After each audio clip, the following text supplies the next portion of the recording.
RuneScape finally shows us the lost city of the elves, Firefall goes all elemental destruction mode, Grand Chase introduced its 20th playable character, and Skyforge drops some nice details on PvP.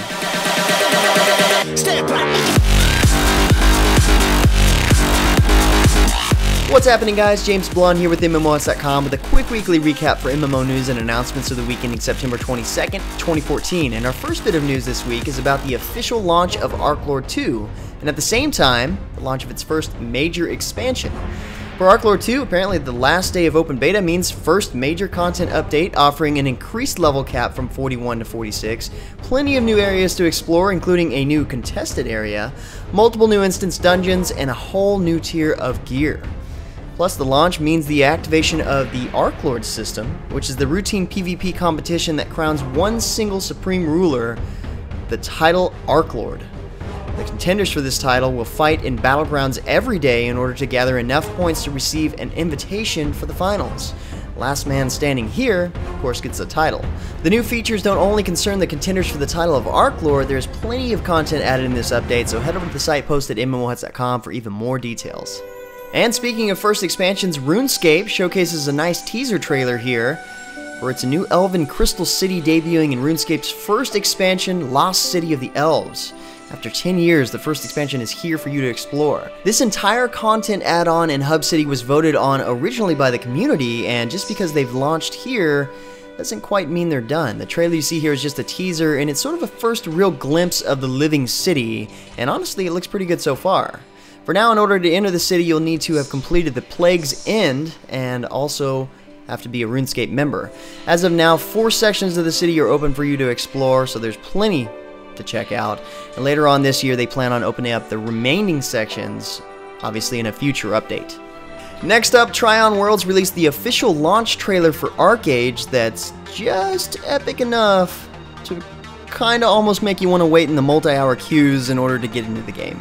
Well, you'll probably do that anyway, but the good news about this is that shortening these queues and expanding the game's capacity is Tryon's primary focus right now. And according to the official post on the ArcheAge site, they had anticipated the capacity needed to account for all the signups and beta keys given out, and then some, but it just so happened that so many players showed up for launch that they flew through capacity anyway.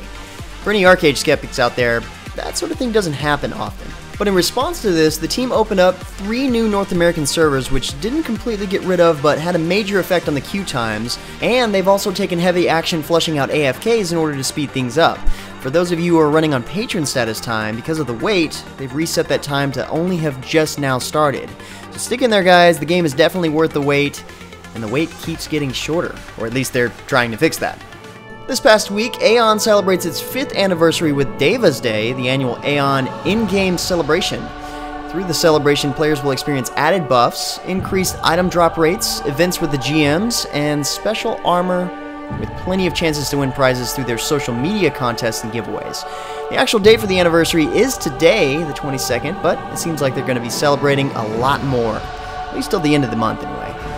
Next up, it looks like some new legendary weapons have shown up in the mighty quest for epic loot. Most of these weapons look cool, or funny, or cute, or whatever, but mind you, they are in fact deadly killing devices used for counter-defensive measures, so you have to take them seriously. However you look at it, each hero in the game has 5 new legendary weapons found starting at level 9 and various levels all the way up to level 21. According to the posts, they're pretty rare enough for them to show them all off in this trailer. You know, so you know what you're looking for. Well, it looks like Elsword is back in the news with their massive Season 3 overhaul and PvP update, Masters of the Arena. This PvP overhaul is aimed at some serious character rebalancing in order to improve the overall PvP gameplay experience for everyone. PvP is now set to grant more EXP. Additional features include improved sparring equipment, a rank gauge, the ability to select 3 map exceptions, and pets will now receive new or improved skills, allowing them to do a lot more damage. Like I'd mentioned, each one of the characters receive unique balancing, like Elsword, for example, has 15 skills adjusted, along with some skills improved for the Sword Knight and the Lord Knight. Pretty much everyone has their combos streamlined in this update. It's definitely a massive update, so head over to the MMOHuts site post for a lot more details. On a similar note, Grand Chase recently introduced its 20th character to the North American version of the game, Uno, the Bloodless, and according to KOG Games, he's one of the most impressive characters introduced so far. Ascending from a pool of Highlander blood, Uno is a hard-hitting, aggressive, blood-soaked embodiment of the in-your-face melee warfare. Not to mention he's voiced by the anime voiceover legend Tony Oliver. To give players a chance to play as Uno, KOG is offering a temporary character slot specifically for Uno for free, and if you level your Uno up to level 40 in the event time frame, you actually get to keep that slot. Not a bad deal. Next up, Firefall puts out its first major update post-launch called Elemental Destruction version 1.1. And as the name implies, the new update shows off new elemental modified weapons, giving the game even more of a Borderlands feel. And there's nothing at all wrong with that. Thermal weapons can apply additional burn damage and chance of igniting a target to do damage over time. Bioactive weapons have a chance to create a nasty AoE dealing poison damage. Then of course you've got electrical weapons that have a chance to chain damage on top of that. All of these new elements can be applied to both primary and secondary weapons. Plus now you can pick up a new laser and plasma secondary weapons along with a grenade launcher, bioinjector, and all new plasma flak cannon designed for the assault battle frames. Along with this update, the developers hopped into the game this past weekend to play as the Chosen Offensive. It seemed like it was pretty cool. Look forward to more of these events on September 28th as well as October 5th. More news came in for Skyforge this past week. This time, it's new details about PvP. The PvP in Skyforge, according to the developers, is set up in designated areas in order to keep the fights fair. And the various maps are set up 3v3, 8v8, and the largest PvP in beta is a 12v12 capture the flag arena. And of course, later on, there'll be even larger PvPvE guild battles known as Pantheon Wars. For now, you've got free-for-all, team deathmatch, control points, and the larger capture the flag game modes. But one really interesting aspect of Skyforge is players can take on a god form, kind of like an ultimate in a MOBA, which is really cool in itself.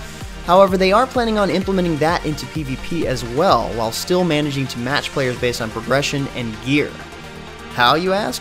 Well, like I said, it's kind of like an ulti, except what they had in mind is to only allow each player to be able to use it once per match. So you've got to use it wisely. Will everyone decide to shift all at once and crush the enemy in the first round, or wait and see? It's up to the individuals and teams to decide. Want to know more? Well, lucky for you guys, we've got an exclusive hands-on write-up at MMOHuts.com. You're going to want to check that out. Also last week, Wargaming dropped another really informative video on World of Warships. Dev Diary number 2 goes into greater detail about the various classes of warships in the game, class by class, and how they play their role and the effect they have on one another. In Warships, the gameplay is still based on the principles of a real fleet. You've got the destroyers, whose role is to hunt down and take out battleships. Battleships then search for cruisers, and cruisers target destroyers in a devastating rock, paper, scissors form of balancing. Oh, and carriers just sort of stay way back at a safe distance. You kind of think of them as long range, extra long range. The video is nearly 10 minutes long and offers up a lot of cool info for those of you wanting to follow up on World of Warships. It's definitely worth a watch. Aside from Loadout's new campaign beta, Wakfu, and soon-to-be ArcheAge, Zombies, Monsters, Robots, and Quake Live have now made their way over to the free-to-play section on Steam, expanding both games' audience even further than before.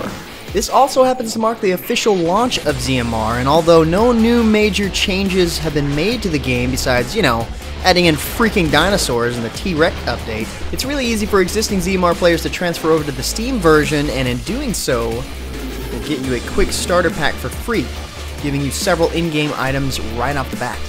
Quake Live, on the other hand, made its debut on Steam with a brand new Steam trailer you see playing here, giving potential new players a nice overview of what the game offers. And honestly, watching this kind of makes me want to play it again. I'll have to do a stream on that soon. Orcs Must Die Unchained is expecting a new update tomorrow, Tuesday the 23rd. With this update, players will be offered a wide range of experiences in co-op with significant improvements to AI difficulty, which now comes in 4 flavors: easy, normal, hard, and nightmare. It was only recently that the game introduced co-op PvE, and now with improvements to AI difficulty, along with the updates to the matchmaking system, offer more challenges and a better experience for closed beta players looking to hone their skills in on PvE before facing off against actual players. The new difficulty modes for the AI will have to be unlocked like they do in ZMR, for example. Players must first win a match in the easiest difficulty in order to gain access to the next difficulty. And just to let you guys know, I haven't forgotten about this game's first look. I just wanted to wait a little longer for more updates like these in order to show off a better state of the game. It may be in closed beta, but it feels a little bit too early. And especially with school starting up again, it can be a little bit hard to find a match. Hopefully soon they'll grant more players access, and finding a match with other players will be a lot easier. And finally, in our last bit of news, Vayhek is screaming about something.